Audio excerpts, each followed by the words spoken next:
네, 이재명 대통령이 제자 논문 가로채기 의혹 등으로 논란이 된 이진숙 교육부 장관 후보자에 대한 지명을 철회했습니다. 반면 갑질 의혹을 빚은 강선우 여성가족부 장관 후보자는 임명 수순을 밟을 것으로 보이는데요. 관련 전국 이슈 차재원 부산가톨릭대 특임교수, 이종근 평론가 두 분 모시고 나눠보겠습니다. 어서 오십시오. 안녕하세요. 네.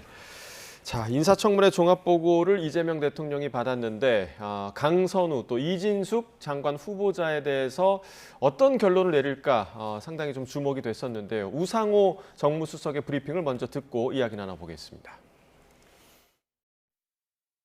이재명 대통령님께서는 그동안 다양한 의견을 경청하면서 고심에 고심을 계속하였고, 어제는 김병기 더불어민주당 원내대표 그리고 송원석 국민의힘 비대위원장 겸 원내대표를 만나서 또 다양한 의견을 경청하셨습니다. 고민한 결과 이재명 대통령께서는 이진숙 교육부 장관 후보자의 지명을 철회하기로 결정하셨습니다. 자, 대통령실에서 어떤 결정을 할까 초미의 관심사였는데 이진숙 후보자는 철회, 강선우 후보자는 철회하지 않았습니다. 자, 두 분 일단 이번 결정 어떻게 보셨습니까? 결론적으로 말씀드리면 좀 아쉬운 결정이 아닐까라는 생각이 듭니다. 일단 이진숙 후보자에 대해서 지명을 철회한 부분은 좀 평가할 부분이 있다. 저는 그런 생각을 합니다. 일단 이재명 대통령이 지난 토요일 날 야당의 원내대표하고 만났잖아요. 그래서 야당의 요구를 수용하는 모습을 보인 그런 측면이 있기 때문에 사실 뭐 어떻게 보면 협치의 물꼬는 계속적으로 열어가겠다는 그런 의지를 보인 것이고요. 특히 그리고 또 이진숙 후보자가 자진 철회가 아니라 지명을 철회한 거예요. 네. 자진 사퇴가 아니라 지명을 철회한 거기 때문에 일종의 뭐랄까요. 그러니까 이 지금 대통령으로서 인사권자로서 본인이 지명을 하고 거기에 대해서 지명을 철회했다는 것은 본인의 뭐랄까요, 일종의 미숙함 이런 부분들에 대한 책임을 지는 그런 모습을 보였다는 측면이 있는 것이고, 그리고 이진숙 후보자가 사실 교육부의 수장이잖아요. 가장 큰 문제가 됐던 부분이 바로 논문 표절, 논문 가로채기 이런 소위 말해 연구윤리에 대한 이 지금 엄중한 책임을 져야 되는 교육부 수장에 대한 그런 부분을 물었다는 측면에서는 뭐 저는 다행이라는 생각이 들지만, 다만 이 강선우 후보자에 대한 이 임명 강행의 아마 지금 그런 뜻으로 좀 비치고 있는데 그런 부분들은 국민의 눈높이하고는 좀 맞지 않지 않나 하는 생각이 듭니다. 무엇보다도 지금 강선우 후보자를 둘러싼 의혹 자체가 갑질 의혹이라고 한다면 그건 민주당이 표방하고 이재명 정부가 표방하고 있는 약자의 동행하고는 조금 부합되지 않는다. 그런 측면에서 봤을 때는 사실 조금 그래서 아쉬운 결정이라는 생각이 듭니다. 네, 이종근 평론가께서는 좀 어떻게 보셨습니까? 자, 일단 두 사람을 한번 비교해 보고 싶어요. 이진숙 후보자와 강선우 후보자. 과연 한 사람은 남기고 한 사람은 낙마시킬 그럴 지금 과오였는가?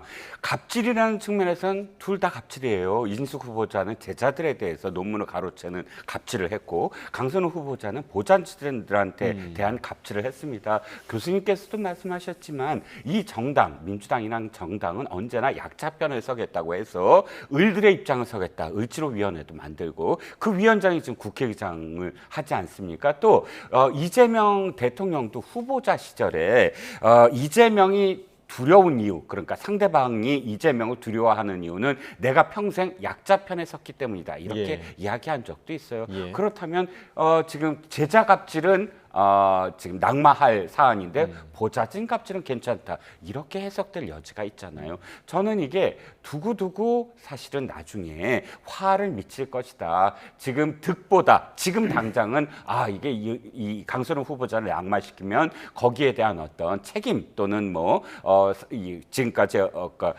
뭐랄까요, 그 사람을 선정하는데 인사 검증에 있어서의 실패 이런 거에 돌아올까봐 강선우 후보자를 지금 당장은 안 되겠다라고 생각을 할지 모르지만 나중에 더 큰 사실은 화를 미칠 수도 있다. 아쉬운 판단이라고 생각합니다. 네, 지금 평론가님께서 인사 검증 실패에 대한 우려를 언급을 해주셨습니다만, 근데 이제 사실 그 이진숙 후보자 같은 경우도 지금 문제가 표절 문제였잖아요. 또 논문과 관련된 문제였는데 이 부분도 충분히 지명 전에 거를 수 있는 부분이 아니었을까 이런 의문도 들거든요. 그런 측면에서 상당히 또 아쉬운 측면인데요. 사실 어떻게 보면 그러니까 이 이재명 정부는 일종의 인수위 없이 바로 출범하는 정부였잖아요. 그렇기 때문에 사실 이 논문을 검증하는 것 자체가 쉽지는 않았을 거예요. 그리고 아마 모르긴 몰라도 후보자들에게 사실 이렇게 다 물어보거든요. 일종의 뭐랄까 자기 그러니까 이 후보자 검증을 위한 고위공직자들은 검증을 위한 이 설문 조항에 보면 학자 출신들 같은 경우는 논문 표절에 대한 대목이 분명히 있을 거예요. 예. 모르긴 몰라도 제가 생각해서 이진숙 후보자 같은 경우는 나 논문에 대해서 내가 그 충남대 총장으로 임명될 때 우리 이 후보자들 같은 경우에 검증위원회를 다 거쳤다. 예. 거기서 나는 10% 이내에 들어가는 표절률 10% 넘는 것이 없다. 청문회에서 밝힌 것처럼 예, 그런 것처럼 그런 식으로 내가 객관적인 그 검증 기구를 통해서 내가 통과돼서 총장까지 된 사람이라는 식의 이야기를 아마 했을 것이고요. 그런 부분들을 아마 대통령실 입장에서는 이 당장 이렇게 검증할 시간도 또 그런 능력도 당장이 안 되기 때문에 아마 그 이 후보자의 말을 선의를 받아들였겠죠. 그런 부분들이 이제 결국은 이제 문제가 된 것인데 일단 이준숙 후보자는 지난 청문회 때 그 이야기를 했잖아요. 자신의 이거 논문 표절률이 상당히 높은 것은 소위 말하는 카피킬러라는 것 자체가 예. 이공계의 특수상 겹치는 부분이 많은데 그걸 갖다가 그런 식으로 따질 수는 없다는 식으로 이야기를 했고 그리고 제자 논문의 가로채기 부분은 이공계의 또 특성을 이야기하면서 이 자신이 따온 이 정부 연구 용역 같은 경우를 예. 같이 할 경우에는 제일 제자가 자신이 책임자이기 때문에 할 수밖에 없다는 식으로 이공계의 특수성을 이야기했지만 이 부분이 무너졌다는 거예요. 바로 그 증언을 하고 난 진술을 하고 난 뒤에 뭐 지금 국회에 이공계 출신의 교수나 또 이 그 대학원생들의 제보가 잇따랐다는 것이죠. 예. 그런 식으로 같이 논문을 쓴다 할 때 하더라도 교수가 교신 제자가 되는 것이지 제일 제자가 되는 것이 아니다. 그리고 또 하나는 논문 표절률과 관련해서도 오늘도 그 이야기가 나왔습니다만 범학계 검증위원회에서 우리는 이 꼼꼼히 수기로 다시 또 해봤다. 해보니까 이거는 정말 표절률이 심각하다는 식의 이야기를 했기 때문에 이런 부분들이 오늘 결정에 결정적인 하나의 잣대로 작용하지 않았나 하는 생각이 듭니다. 네, 어찌됐든 이제 이진숙 후보자에 대해서는 지명 철회가 이루어진 상황이고 이제 두 분 모두 강선우 후보자에 대해서는 약간 의문 혹은 또 우려의 목소리를 좀 내주셨는데 지금 사실 그 현역 의원들 가운데서 장관으로 지명된 역대 그 현역 의원들이 청문회를 통과하지 않은 적이 없지 않습니까? 그래서 이제 현역 불패라는 말도 좀 생기긴 했는데 그래서 이제 일각에서는 이재명 대통령이 이번에 그 현역 불패라는 논란을 좀 불식시킬 수 있는 첫 번째 대통령이 됐으면 좋겠다 이런 목소리도 있었는데 결국은 지금 강행 수순을 밟을 것으로 보이거든요. 그러니까 좀 이재명 정부의 국정 방향과 좀 맞지 않다 이런 비판이 좀 나올 수밖에 없을 것 같아요. 맞습니다. 지금 말씀하셨듯이 현역 불패라는 말이 지금 정가에서 수십 년 동안 계속 이어져 왔잖아요. 예. 그런데 그게 얼마나 사실은 온당치 못한 표현입니까? 그러니까 우리끼리 그냥 봐주자 이런 뜻이잖아요. 현역 불패라는 건 같은 어떤 현역이니까 상대당 그런 그 현역 의원들을 내가 봐주면 나중에 이게 바뀌었을 때 그러니까 이쪽 당이 예. 지금 뭐 그 현역 의원들을 지금 내각에 집어넣었을 때 지난번에도 봐줬으니까 우리끼리는 그냥 눈 감아주자 이런 관행이 이어져 내려왔던 게 사실 현역 불패라는 말입니다. 그렇다면 이재명 대통령이 뭐라고 지금까지 주장을 해오셨냐면 실용이다, 능력이다 이런 것들을 굉장히 주장하셨잖아요. 그러면 지금 현역 불패라는 말 때문에 물론 지금 우상호 정무수석은 국회의원이기 때문은 아니다라고 답변은 했지만 그럼에도 불구하고 강선우 후보자가 어떠한 이유로 그럼 남아있어야 되는가를 아무리 뭐 돌아보더라도 기자가 왜 질문했겠습니까? 국회의원이기 때문 아닙니까? 라고 사실은 질문하지 않았습니까? 그래서 이재명 대통령이 실용이라는 이름으로 현역 불패라는 말을 없앨 수 있는 좋은 기회였다라는 말씀에 저는 전적으로 동감을 합니다. 예, 앞서 저희가 이제 녹취를 통해서 박상혁 수석 대변인, 그러니까 이번 그 대통령실의 결정 이후에 민주당의 입장을 들어보기도 했는데 대통령의 결정을 존중한다는 것이 최고위원들의 생각이다라고 박상혁 수석 대변인이 이야기를 했습니다. 하지만 지금 강선우 후보자와 관련해서는 야당은 뭐 야당이고 여당 내에서도 반대 목소리가 나왔었단 말이죠. 그렇죠. 그러니까 이후에 후폭풍이 이어지지 않을까라는 생각이 좀 드는데요. 결국 이 모든 사항은 강선우 후보자가 이제 만약에 장관으로 임명장을 받게 된다고 한다면 그 이후에 본인이 감당해야 될 몫이 아닐까라는 생각이 듭니다. 일단 뭐 강선우 후보자 입장에서는 지금 여성가족부 장관이긴 하지만 정부의 그 지금 조직 개편에 따르면 지금 성평등 가족부라고 해서 상당히 조직이 확대되고 역할이 더 중요해지는 그러한 엄중한 상당한 직무를 맡게 될 것인데요. 예. 새로운 조직을 개편하고 새로운 또 이렇게 그러니까 업무를 수행하는 과정에 있어서 얼마만큼 이렇게 소위 말하는 단도리를 잘해서 이 지금 대통령의 국정 철학에 맞게 운영을 할 것이냐, 그 부분이 가장 큰 문제일 수 있는 것이고요. 또 하나는 앞서 말씀하셨습니다만 지금 현역 불패에 대한 상당히 국민들이 불편한 측면들이 예, 분명히 예. 있거든요. 그런데 사실 저는 그런 생각을 해봅니다. 아마 지금 민주당이나 이재명 대통령 입장에서도 강선우 후보자가 그동안 재선 의원으로서 보여줬던 아마 당내의 평가도 다를 수가 있다는 것이죠. 나름대로 사실 야당 시절에 보여줬던 성실성과 헌신성 뭐 그런 부분들이 상당히 아마 작용을 했을 것 같고요. 또 하나는 강선우 후보자가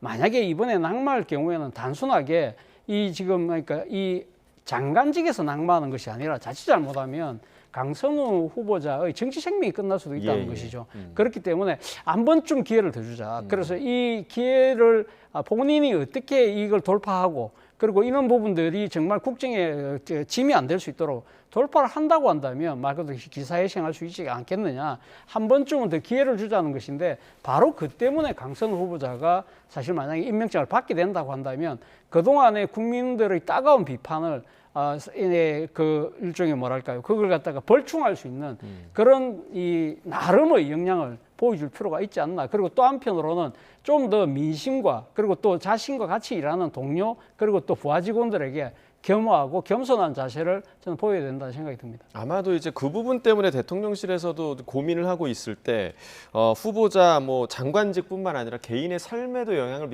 미칠 수 있기 때문에 더 고심하고 있다 이런 입장을 밝힌 바가 있었던 것 같고요. 지금 걱정되는 부분은 이후입니다. 그러니까 장관에 임명이 된다고 한다면 이후에 이제 강선우 후보자가 이 갑질의 꼬리표를 떼고 활동을 할 수 있을 것인가, 혹은 이 꼬리표가 계속해서 장관직을 수행함에 있어서 붙어 있을 것인가, 그리고 이로 인해서 이재명 정부의 부담을 계속 줄 수 있는 건 아닌가, 이런 우려가 좀 있거든요. 자, 역대 정부가요 시작했을 때 사실 균열이 일어납니다. 어떤 균열이 일어나냐면 어떤 정부든 간에 대통령 후보 간의 그 경선과 그 다음에 후보 간의 그런 선거 과정에 있어서 사실은 끌어모을 대로 모든 세력들 다 끌어모으고 승부를 거는 거거든요. 예. 그러니까 51대 49 게임이라고 하지 않습니까? 그러면 역대 정부가 처음에 균열이 일어날 때 이런 연합의 균열이 일어나면서 사실 정권이 흔들리기 시작하거든요. 이번 이재명 대통령의 강선우 후보자의 문제는 갑질에 대한 문제만이 아니라 지금 균열이 보이기 시작했다는 거예요. 어떤 때 참여연대를 비롯해서 시민단체들이 일단 반대를 했습니다. 예. 그걸 뛰어넘어야 돼요. 그리고 근데 민주당 강행을 보좌진 했잖아요. 협의회에서도 가장 그렇죠. 중요한 예. 게 보좌진입니다. 예. 보좌진 협의회에서 이건 안 된다라고 이야기한 건 지금 민주당의 그러니까 전 보좌진, 그리고 강선우 지금 후보자의 전 보좌진에 대한 갑질을 인정했다는 거예요. 동료로서 인정하는 거잖아요. 보좌진 협의회가. 그 다음이 뭐죠? 정당들, 지금 제 정당들이 있지 않습니까? 정의당부터 시작을 해서 또 사회민주당, 뭐 기본소득당 이런 우호적인 정당들이 모두 다 반대 목소리를 냈어요. 예. 그러니까 이런 제 세력들이 반대 목소리를 냈는데도 불구하고 강행을 했다는 겁니다. 이건 그만큼의 부담을 져야 돼요. 어떻게 그들을 설득할 것인가. 개인이 잘해서가 문제가 아닙니다. 개인이 아무리 뭐 잘한다고 하더라도 이미 보좌진들의 수년 동안의 어떤 그 갑질이 갑자기 사라지겠습니까? 그게 지금 이재명 대통령으로서는 굉장히 큰 부담으로 나중에 작용한다는 것이죠.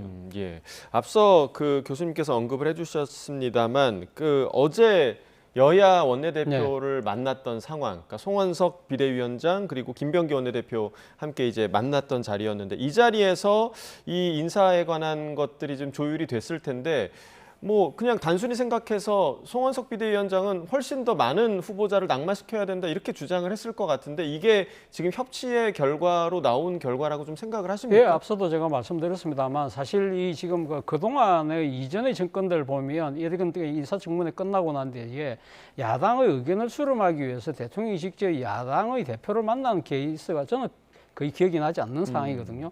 그런 걸 그러니까 이 감안해 본다고 한다면 이재명 대통령이 그나마 이 야당의 그 목소리에 귀를 기울이겠다는 모습을 정말 보여준 측면이 그 부분은 저는 평가할 필요가 있다는 생각이 일단 들고요. 만났다는 측면에서. 만났고 그리고 예. 또 오늘 결과적으로 한 분을 지명을 본인이 철회했잖아요. 그러니까 본인 스스로가 자진 사퇴한 것이 아니고 예. 대통령이 나름대로 정치적 책임을 지고 자신의 정치적 행위를 거둬들인 것이기 때문에 이런 부분들은 저는 뭐 평가할 필요가 있다고 생각하는데 물론 이 야당의 눈높이, 야당의 기대에 비해서는 턱없이 부족할 수밖에 없지만 그러나 야당이 사실은 이 부적격 인사를 6명으로 지명을 했었거든요. 뭐 소위 말하는 육적 어쩌고 하면서 예. 이야기를 했는데 그러면 그렇게 주장하는 야당도 그럼 6명 전부 다가 간섭될 거라고 생각했을까요?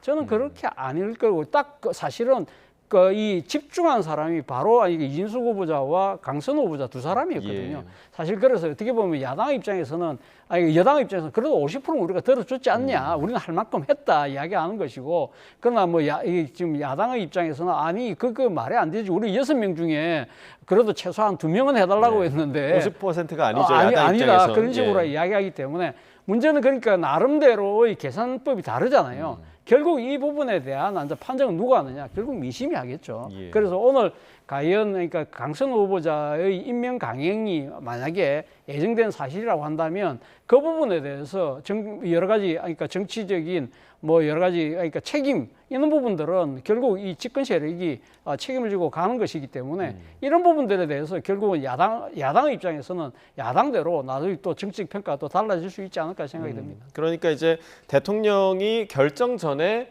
여야 원내대표들을 만난 것 자체는 의미가 있다라고 평가를 해주셨는데, 그러면 만난 그 결과가 과연 그 만남에 의미 있는 결과였는가에 대한 평가에 대해서는 좀 어떻게 보세요? 글쎄요. 일단 만남 자체에 의미가 있다는 건 저도 동의를 합니다. 더군다나 이번에 야당 원내대표가 제안한 것이고 대통령이 받아들였어요. 그렇다면 최소한 그만큼 대통령이 귀를 기울이겠다는 어떤 자세를 보인 것이기 때문에 그 자체는 인정이 되겠죠. 그런데 중요한 건 뭐냐면 야당의 반대가 중요한 게 아니에요. 왜냐하면 이미 이런 그 청문회 과정에서도 지지율이 떨어지지가 않는 거예요. 만약에 지금 강선우 후보자나 이진숙 후보자가 옛날에 국민의힘 계열 정당이었다면 어마어마하게 민주당이 또 공격을 했을 테고 다수당이었고, 근데 지금은 지금 이렇게 강성우 후보자를 강행한 첫 번째 배경이 굉장히 여론이 지금 나쁜데도 불구하고 지지율은 떨어지지 않더라. 최근에 어떤 지지율 추이가 추세선으로 보면 이게 완전히 배경이 됐을 거거든요. 그러니까 야당의 반대에도 불구하고 이걸 강행할 수 있는 가장 큰 근거가 됐을 테고, 결론이 이렇게 나더라도 야당한테 국민들이 편을 들어주지는 않을 거다라는 계산이 충분히 있을 거예요. 그리고 교수님 계속 말씀하셨지만 이걸 한 사람 낙마시키는데 자진 철회 형식이 아니라 임명 철회 형식으로 내가 이런 정도의 어떤 성의는 보이지 않았느냐라는 거를 지금 강조를 할 거거든요. 그러니까 여론과 야당의 어떤 반대는 조금 분리해서 생각을 해야 된다. 지금 당장의 지지율이 계속 오른다고 하더라도 이건 아까도 제가 말씀드렸지만 지지율이 갑자기 꺾이게 되는 건 한순간이거든요. 이게 쌓여갔을 때 일어났던 악재들이, 저는 이게 분명히 첫 번째 조그마한 구멍에 악재임에는 분명하다. 지금 당장 떨어지지 않더라도 나중에 지지율이 큰 폭으로 떨어질 때의 첫 번째 이유가 될 수는 있다라고 생각합니다. 지금 그 여론조사 결과를 얘기해 주셨는데 사실 지금 말씀해 주신 대로 유지가 됐거든요. 그러니까 오히려 또 오르는 모습도 좀 보였고요. 근데 이 이후에, 그러니까 임명을 강행한 이후에 지지율의 변화가 생긴다면 그 또한 좀 불안한 요소가 될 수 있지 않을까요? 그렇죠. 그렇기 때문에 사실 어떻게 보면 그러니까 집권 세력의 입장에서는 이번의 그러니까 이 임명 강행, 강선우 후보자에 대한 임명 강행이 현실화될 경우에 상당히 앞으로 여러 가지 민심의 향배를 저는 예의주시할 필요가 있고 그런 부분들에 대해서는 상당히 그러니까 이 지금 겸허한 자세로 저는 국정 운영할 필요가 있다는 생각이 듭니다. 당장 지금 지지율이 추세선이 계속적으로 유지되고 있고 상승의 모멘텀을 그대로 갖고 간다고 하지만 민심이라는 언제 변할지 모르거든요. 그리고 또 사실 이 민심이라는 된다는 것은 이번 강선 후보자의 임명 강행으로 인해서 또 어느 순간에 또 꺾일 수도 있다는 겁니다. 이게 결코 이것이 지속 가능하다든지 영구적으로 갈 수는 없는 것이기 때문에 사실은 이 출렁이는 민심에 대해서 상당히 겸한 자세로 이 정치를 해야 된다는 것은 역사의 가르침이죠. 예. 자, 말씀해 주신 대로 이제 강선우 후보자를 여가부 장관에 임명을 한다면 또 그 이후에 이제 여론의 향배가 어떻게 변화가 있을지 좀 주목을 해봐야 될 부분인 것 같고요.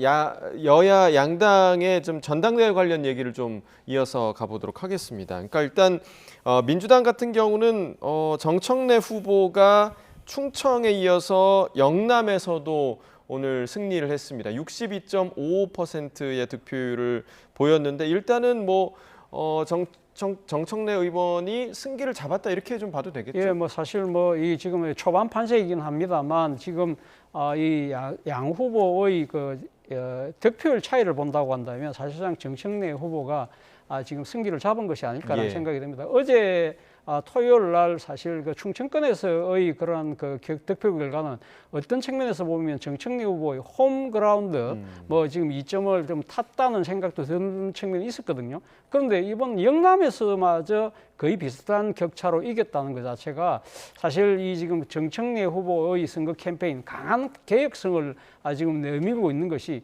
지금 드러나고 있는 것은 사실은 그러니까 지금 당원들에 대한 투표의 그 결과잖아요. 그렇다고 한다면 당심에 상당히 어필하고 있다는 부분은 분명히 드러나 보여주고 있는 것이죠. 그리고 또 하나는 이 정청래 후보는 지난 계엄과 탄핵 국면 그리고 더 이어지는 내란 국면에서 법사위원장으로서 민주당 지지층들의 한우를 살 수 있는 여러 가지 정치적인 퍼포먼스와 함께 결과를 만들어냈다. 그리고 상당히 정치를 상대적으로 오래 오면서 국민적 인지도가 높다는 그런 부분들도 있고요.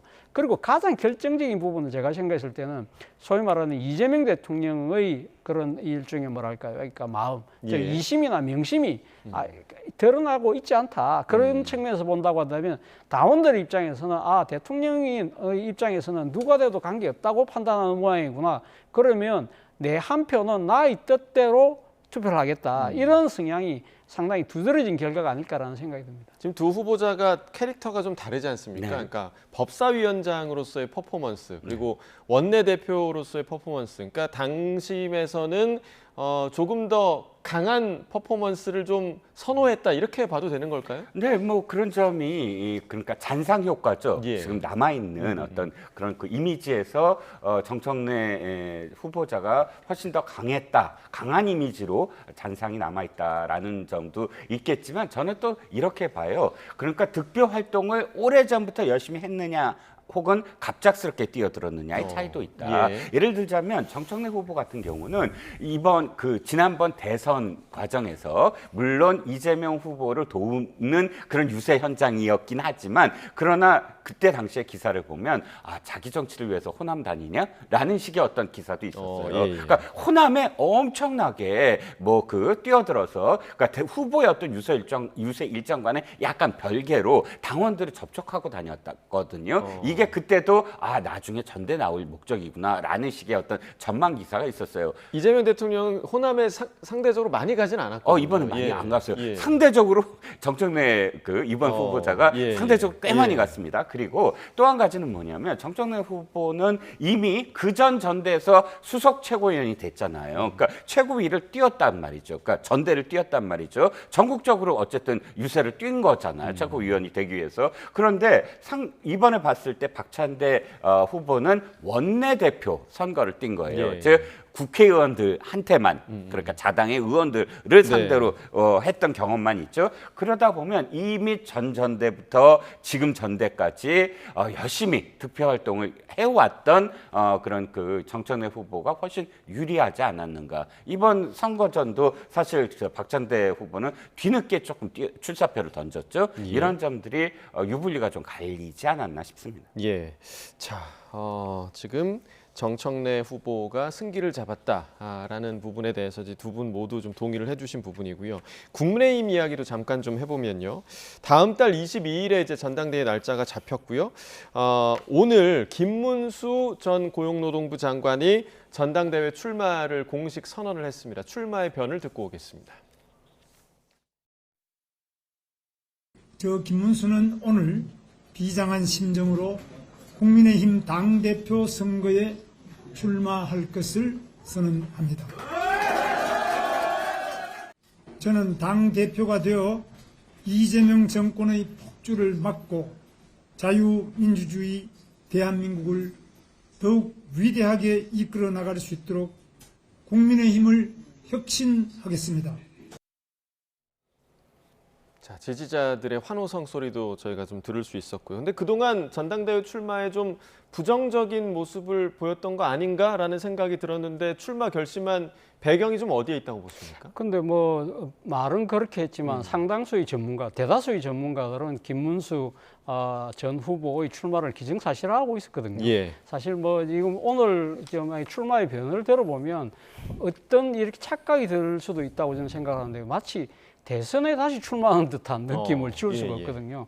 지금 뭐 내세우고 있는 일종의 뭐랄까요? 그러니까 이 출마의 변 자체가 결국 이재명 대통령에 대한 공격이잖아요. 그러니까 뭐 물론 뭐 야당의 대표를 지금 출마하는 거기 때문에 정권에 대한 비판, 더 나아가서는 대통령에 대한 비판이 뭐 주요한 하나의 승부수가 될 수 있을지 모르겠습니다만 지금 당면하고 있는 국민의힘의 상황에서 사실은 그것보다 더 중요한 것은 스스로의 혁신과 변화에 대한 일종의 뭐랄까요, 이 로드맵인데 그런 부분은 일체 없이 이 자신이 불과 2달 전에 대선에서 출마할 때의 선언문과 별 차이 없는 이야기를 하고 있다. 비슷했다. 자, 그렇다고 한다면 후계자의 입장에서는 무슨 생각이 드느냐면요.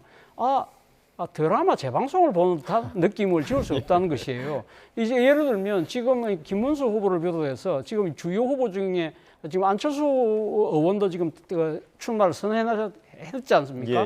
이 두 사람이 지난번 대선 경선 전에 4강에 들어갔던 후보고 그중에 한 분인 한동훈 전 대표도 지금 출마 가능성이 지금 점치지고 있잖아요. 그렇다고 한다면 사실 그러면 겹치기 출연에다가 그리고 스토리가 너무 빤하다는 겁니다. 앞서도 제가 이야기한 대로 출마의 변 자체가 뭐 이재명 정부 때려잡자는 식의 이야기라고 한다면 과연 새로운 스토리, 감동의 스토리를 기대할 수 있을 것인가라는 생각을 지켜보는 국민들 입장에서는 하지 않겠습니까? 네, 자 드라마 재방송 보는 것 같았다. 그리고 뭐 지금 당 대표에 나올 후보들도 지난 대선 경선과 아주 지금 비슷하게 흘러가고 있는 분위기다라고 평가를 해주셨는데 어떻게 좀 보셨습니까? 네, 김문수 지금 전 대통령 후보의 출마의 변을 들으니까 마치 이 정당이 약간 지지율이 한 50% 되는 정당 같아 보여요. 그러니까 지금 20% 미치잖아요. 절박해야 돼요. 이 정당은. 그러니까